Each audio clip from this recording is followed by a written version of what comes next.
It started with 3 words. He looked suspicious. A phone call. 7 minutes and 43 seconds. One woman calling 911 about a black teenager walking through her neighborhood. And by the time it was over, a 17-year-old kid was dead. But here's what makes this story so devastating, so infuriating, so tragically American. The person who made that call faced no consequences. The assumptions behind it were never questioned. The biases that led a woman to see danger where there was none were never examined. A teenager died, and the system that enabled his death, it kept right on functioning exactly as it was designed to. This is the story of that 911 call, of the words that were said and the words that were left unsaid, of the assumptions embedded in 3 simple words. He looks suspicious.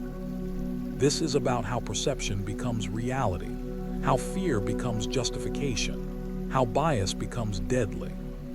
Because that call changed everything for one family, but it changed nothing about the system that made it possible.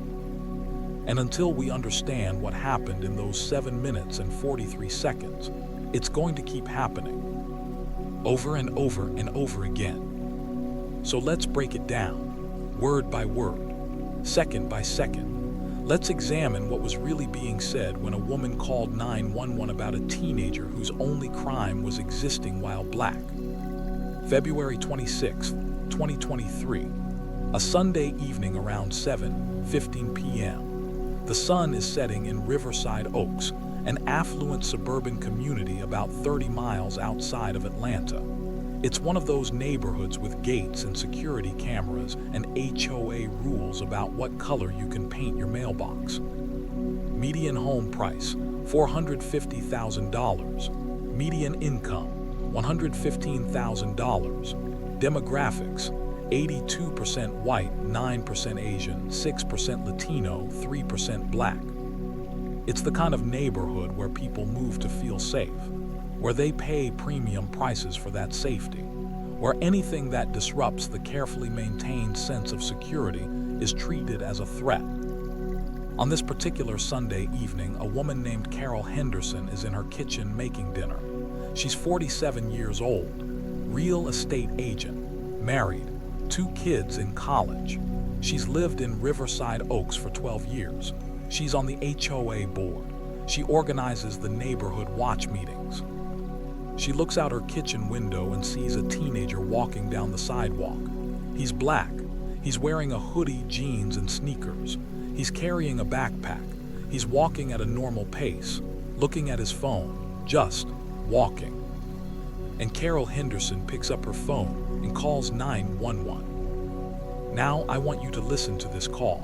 Really listen. I'm going to play it for you in segments, and we're going to break down what's being said and what's being implied. 911, what's your emergency? Hi, yes, I'm calling to report a suspicious person in my neighborhood. Stop there, 7 seconds in, and we already have a problem. Suspicious person. What makes someone suspicious? What specific behavior had this teenager exhibited that warranted a 911 call? The answer, as we'll see, is nothing. Absolutely nothing beyond walking while black. But Carol Henderson has already made a determination. In the seconds it took her to see this kid through her kitchen window, her brain processed. Black teenager plus doesn't recognize him, plus walking through neighborhood equals suspicious. That calculation happened instantaneously, unconsciously, and it was enough to pick up the phone and call emergency services. Let's continue. Okay, what's going on? There's a young black male walking through the neighborhood. He looks suspicious. He's wearing a dark hoodie and keeps looking around like he's casing houses. Keeps looking around like he's casing houses. This is important, because later, when investigators reviewed security camera footage from multiple houses, they could see exactly what this teenager was doing. He was looking at his phone. He glanced up occasionally to see where he was going, the way anyone walking and using their phone does. He looked at house numbers once, trying to figure out which house he was looking for. At no point did he stop and stare at houses. At no point did he try doorknobs or peer into windows. At no point did he do anything that an objective observer would describe as casing houses. But Carol Henderson had already decided he was suspicious.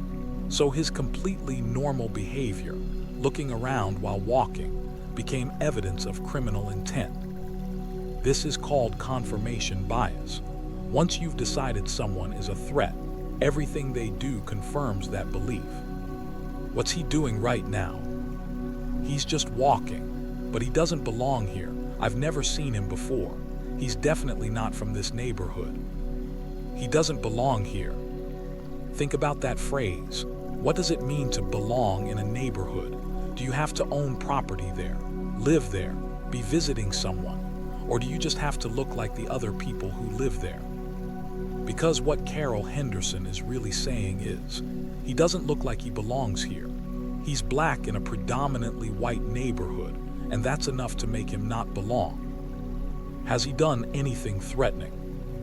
Well, no, but he's wearing a hoodie pulled up and it's not even that cold. That's suspicious, and he keeps looking around nervously. The operator asked a direct question.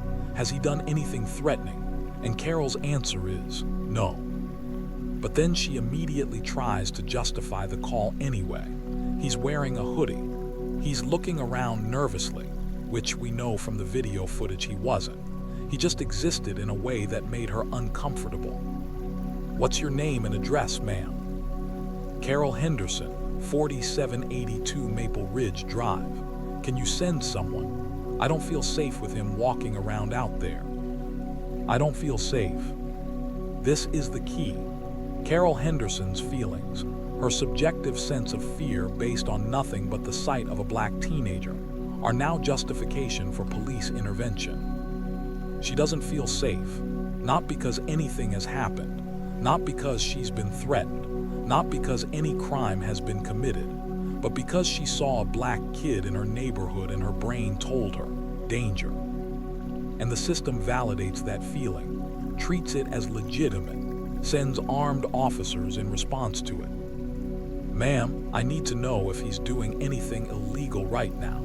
Is he trespassing on your property? No, he's on the sidewalk, but I'm telling you something's not right. He doesn't belong here. Can you please just send someone? The operator is trying to establish if there's an actual crime or threat, and Carol keeps coming back to feelings. He doesn't belong. Something's not right. She doesn't feel safe. But she can't articulate a single illegal action, can't point to any threatening behavior, can't explain what specifically makes this teenager dangerous beyond her gut feeling. And yet, she keeps pushing for police to be sent. Officers are on their way. Can you stay on the line and keep me updated on what he's doing? Okay, he just turned up someone's driveway. Oh my God, he's going to someone's house. He's walking up to the door. Here's what was actually happening. The teenager, whose name was Marcus Williams, was walking up the driveway of 4791 Maple Ridge Drive, because that's where he was going. His aunt lived there. He was visiting her. But in Carol Henderson's narrative, a black teenager walking up to a house in her neighborhood couldn't possibly be a legitimate visitor. It had to be something sinister.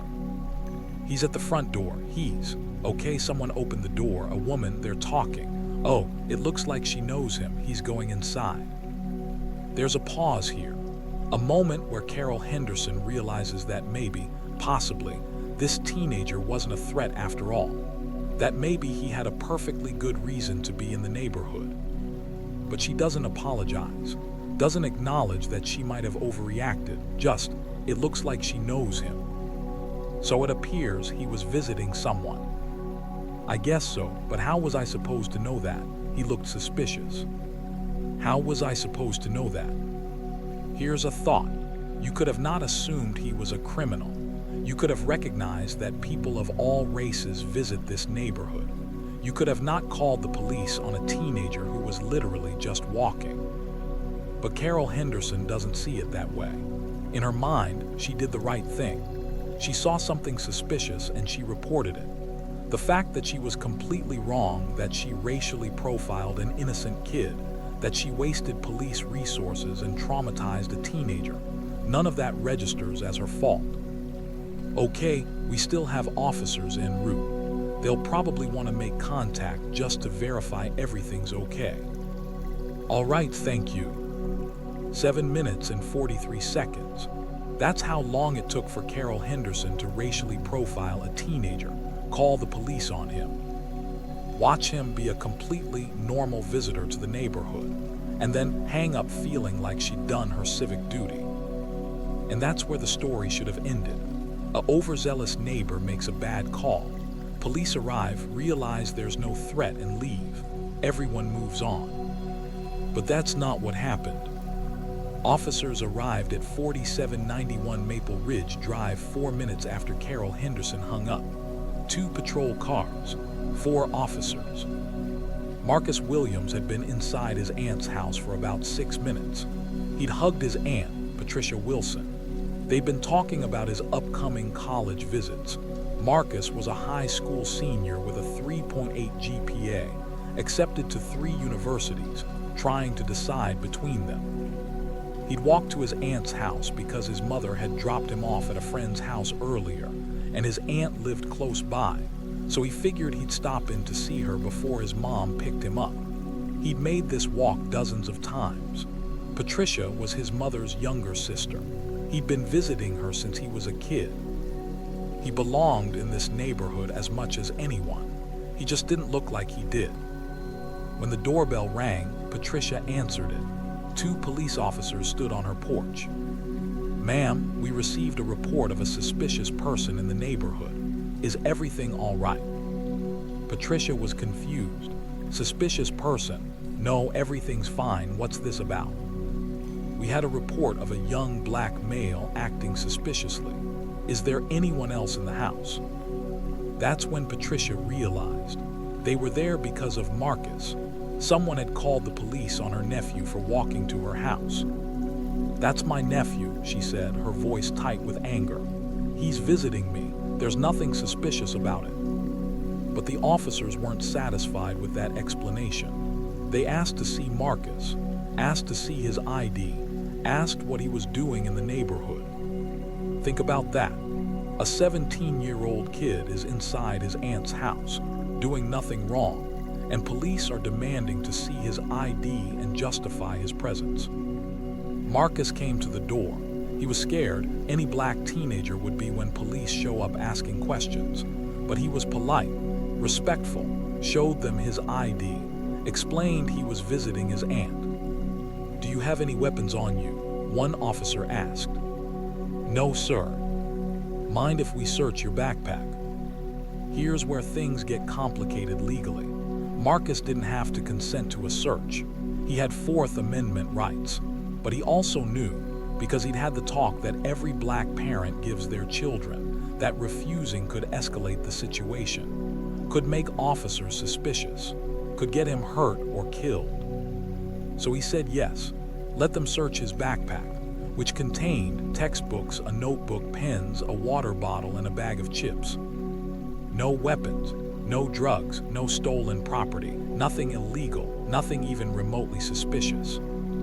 The officers finally seemed satisfied. They told Patricia to have a good evening and left. The entire encounter lasted about 10 minutes, and when it was over, Marcus sat down on his aunt's couch and cried. Because he'd done nothing wrong. He'd walked to his aunt's house like he'd done countless times, and he'd been treated like a criminal, had police called on him, had to show ID and consent to a search and justify his existence in a neighborhood where his own family lived. All because a white woman looked out her window, saw a black teenager, and decided he was dangerous. Patricia held her nephew while he cried, and she was furious. She called Marcus's mother, her sister Janelle, told her what happened, and Janelle was at Patricia's house within 20 minutes. That night, the Williams family made a decision. They were going to file a complaint. They were going to demand that Carol Henderson face consequences for what she'd done. Because this wasn't just an innocent mistake. This was racial profiling. This was weaponizing police against a black child for existing. And it needed to stop. But the next day, something happened that changed everything. Marcus was walking home from school. Same neighborhood, different street. It was around 3:30 p.m., broad daylight. He was on the phone with a friend, laughing about something that happened in class. Another neighbor saw him, an older white man named Robert Kemp. Robert was retired, spent a lot of time watching the neighborhood from his front porch, and he saw Marcus, didn't recognize him, saw that he was black, and decided he looked suspicious. Robert didn't call 911, he had a gun. What happened next depends on who you ask. According to Robert Kemp, Marcus approached him aggressively. Robert felt threatened. He feared for his life, so he pulled his gun and told Marcus to stop. Marcus, according to Robert, kept coming toward him, so Robert fired 3 shots. 2 hit Marcus in the chest, 1 in the abdomen. Marcus Williams died on the sidewalk of Riverside Oaks, 2 blocks from his aunt's house, less than 24 hours after being racially profiled by Carol Henderson. He was 17 years old. He had plans to study engineering. He had a future. He had a family who loved him. And he died because 2 white people in 48 hours decided that a black teenager walking through a neighborhood was a threat worth calling police or pulling a gun over. Robert Kemp claimed self-defense, said he feared for his life, said Marcus was acting aggressively, threateningly, said he had no choice but to shoot. The police investigated. They interviewed neighbors. They looked at what little evidence there was. And they found that Robert Kemp's story didn't hold up. Multiple neighbors reported hearing Robert yelling at Marcus before the shots. No one reported seeing Marcus act aggressively. The forensic evidence showed Marcus was shot while moving away from Robert, not toward him. The bullet trajectory suggested Marcus was turned to the side or possibly even running when he was shot. Marcus's phone records showed he was on a call when he died. His friend on the other end of the line heard the whole thing, heard Robert yelling, heard Marcus saying, "I'm just walking home, man. I don't want any trouble," heard the gunshots, heard Marcus fall. This wasn't self-defense, this was murder.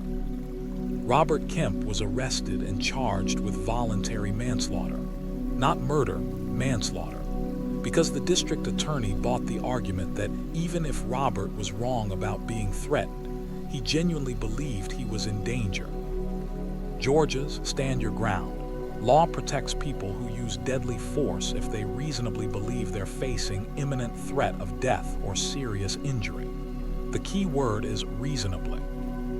Was it reasonable for Robert Kemp to believe a teenager talking on his phone, walking down a public sidewalk, was an imminent threat? The Williams family would say no. The prosecutors apparently thought it was at least debatable. The trial lasted 2 weeks. The defense argued that Robert Kemp was a scared elderly man who'd been hearing about crime in the neighborhood, though Riverside Oaks had one of the lowest crime rates in the county. They argued he'd seen Marcus and, in his fear, made a tragic mistake. They brought up Carol Henderson's 911 call from the day before, used it as evidence that the neighborhood was on edge, that there had been suspicious activity, that Robert's fear was justified. Think about that. A woman's racist 911 call about an innocent teenager visiting his aunt was being used in court to justify that same teenager being killed the next day. The prosecution argued that Marcus had done nothing threatening, that he was a kid walking home, that Robert Kemp had no justification for pulling a gun, let alone firing it. But they were fighting against something bigger than just the facts of this case. They were fighting against the narrative that black teenagers are inherently dangerous, that white people's fear of black bodies is reasonable and justified, that seeing a black kid in a hoodie is enough to fear for your life. The jury deliberated for 3 days. They found Robert Kemp not guilty. Not guilty of murder, not guilty of manslaughter, not guilty of anything. The jury foreman later told reporters that while they felt Robert's actions were unfortunate, they believed he had genuinely feared for his life, and under Georgia law, that was enough. It didn't matter that his fear was based on nothing. It didn't matter that Marcus had done nothing wrong. It didn't matter that a 17-year-old kid was dead. What mattered was that a white man said he was scared of a black teenager, and the system said, that's reasonable, that's justified, that's not a crime. Marcus Williams's family sat in that courtroom and watched the man who killed their son walk free, watched the jury excuse his actions, watched the system declare that their son's life was worth less than a white man's unfounded fear. And Carol Henderson, whose 911 call had started this chain of events, she faced no consequences at all. No charges, no fine, no accountability whatsoever. The police department reviewed her call and determined she'd done nothing wrong. She saw something she thought was suspicious and reported it. That's what you're supposed to do, they said. The fact that what she thought was suspicious was just a black kid existing, not their concern. The fact that her call contributed to a climate where Marcus was seen as a threat rather than a teenager, not her fault. The fact that she weaponized police against an innocent kid based solely on his race, protected speech, civic duty, good neighboring.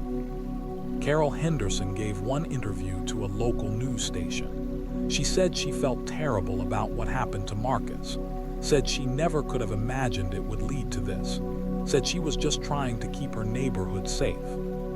But when asked if she would do anything differently, if she regretted making that call, she said, I still think it's important to report suspicious activity.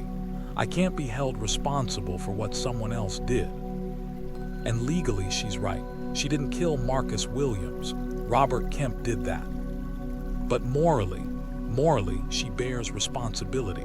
Her call set events in motion. Her racism identified Marcus as a threat. Her fear created a narrative that made him vulnerable. She didn't pull the trigger, but she loaded the gun. Here's what makes this story not just tragic but systemic. It keeps happening, over and over and over again. White people call the police on black people for existing, for barbecuing in a park, for sitting in a Starbucks, for swimming in a pool, for selling water on a sidewalk, for entering their own apartment building. It's happened so often that these incidents have names. Hashtags, Barbecue Becky, Permit Patty, Pool Patrol Paula, Corner Store Caroline. These are white people, usually white women, who call police on black people doing completely legal, normal activities. And they don't face consequences, don't get charged with filing false reports or misusing emergency services, don't even get meaningfully criticized by the system. Because the system sees their fear as reasonable, sees their discomfort with black presence as legitimate, sees their desire to control who gets to occupy public or semi-public spaces as a right. A study by the Center for Policing Equity analyzed 911 calls over a 3-year period across 12 major cities. They found that black people were the subject of suspicious person calls at rates 3 times higher than their proportion of the population. 3 times higher.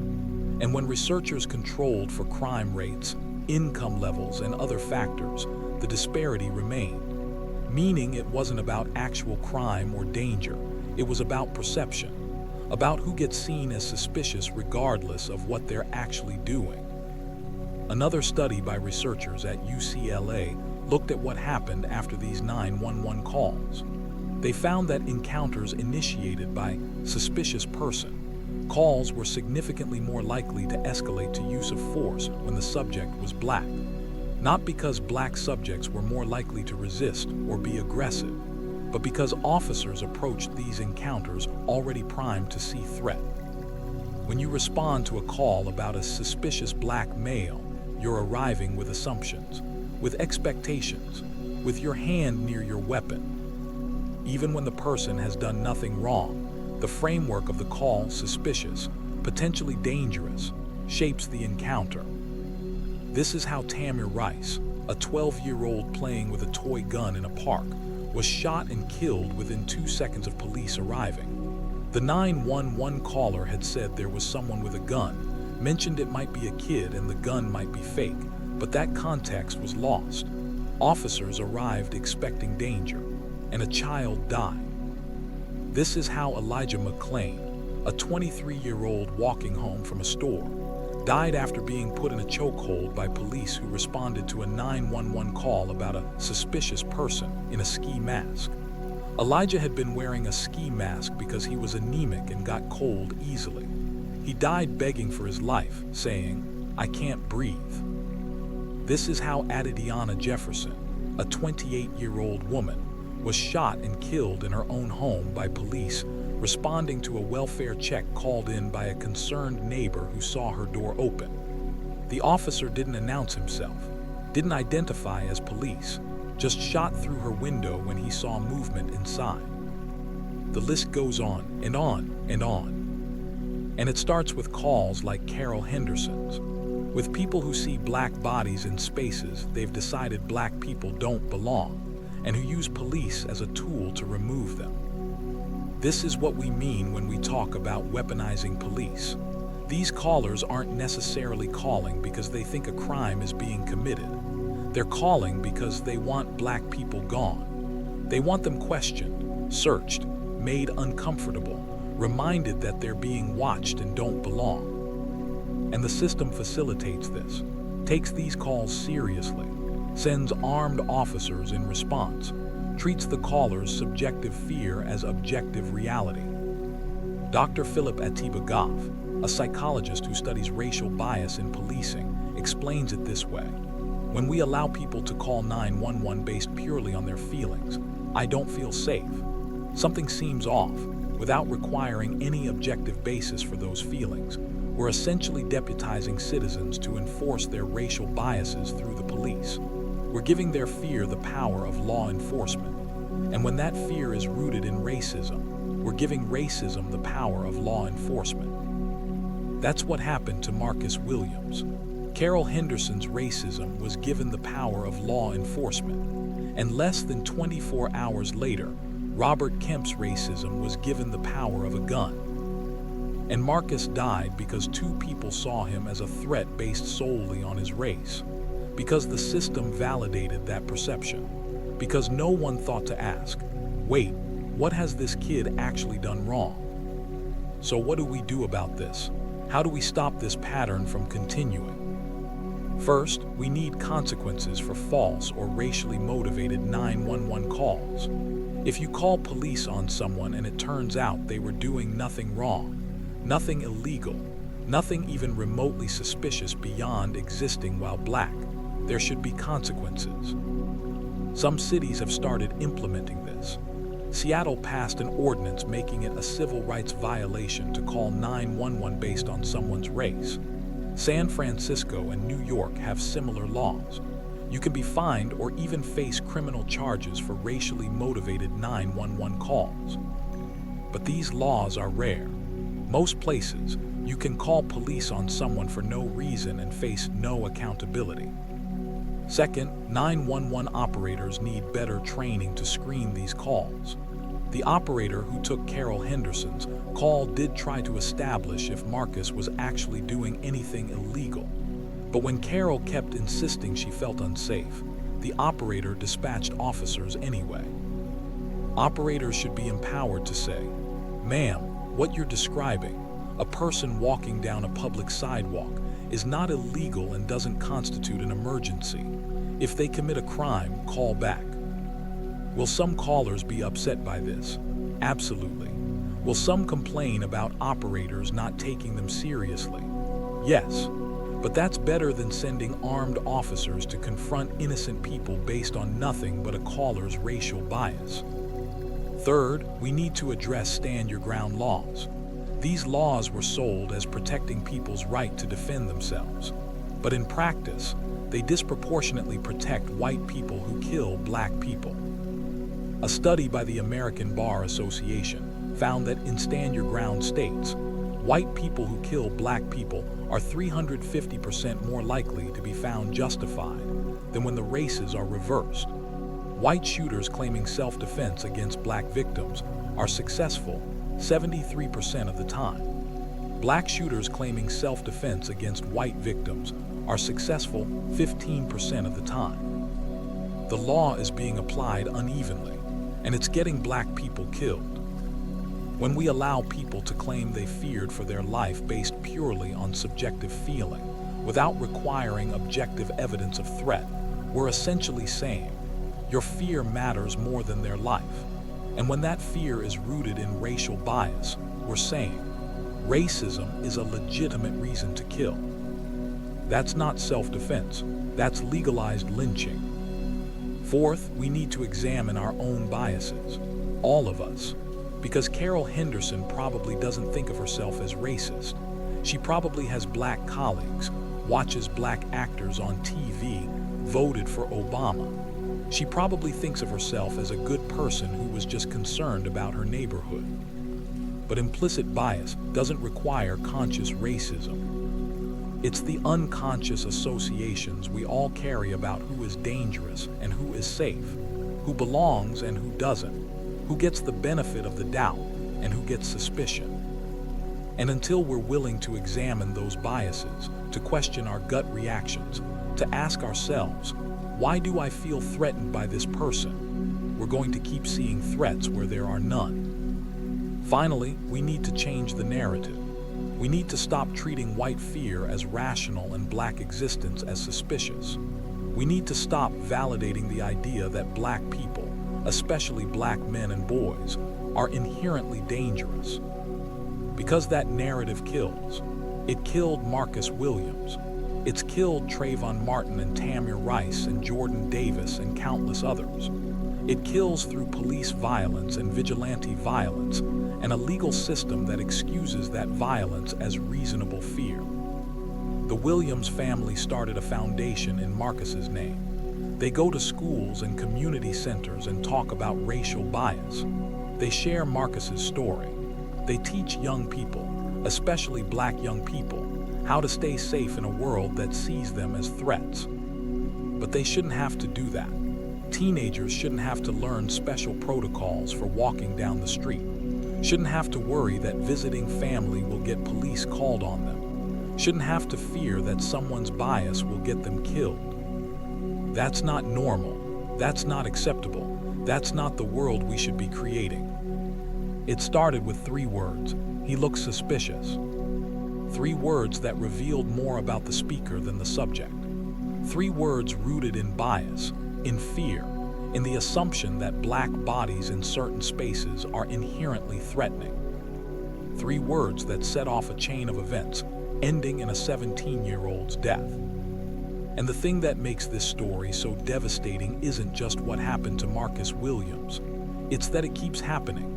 Every day, somewhere in America, someone calls 911 on a black person for existing, for barbecuing, for swimming, for walking, for living their lives.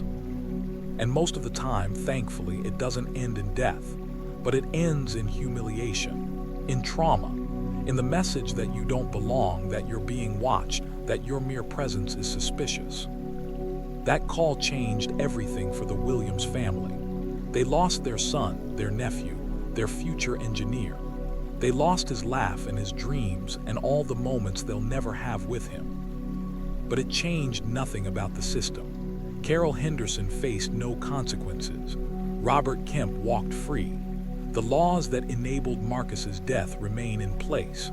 And tomorrow, someone else will call 911 on a black person for looking suspicious. Until we demand change.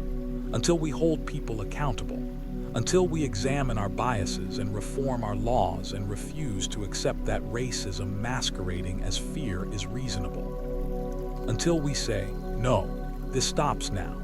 Black people have the right to exist in public spaces without being seen as threats, without being policed for doing nothing wrong, without being killed for looking suspicious.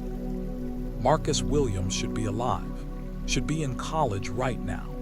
Should have had the chance to become the engineer he wanted to be, to make the impact he wanted to make, to live the life he deserved. Instead, he's buried in a cemetery in Georgia, another name on a too-long list, another victim of the assumption that black equals dangerous. Say his name, Marcus Williams. Question your assumptions, challenge your biases, and refuse to accept that this is normal. Because it's not, and it doesn't have to be. 3 words changed everything, and nothing. It's time we change everything, for real this time. Marcus Williams was 17 years old. He died because someone thought he looked suspicious. His killer walked free. This keeps happening. Question your biases, challenge the system, demand change. Because black people deserve to exist without fear.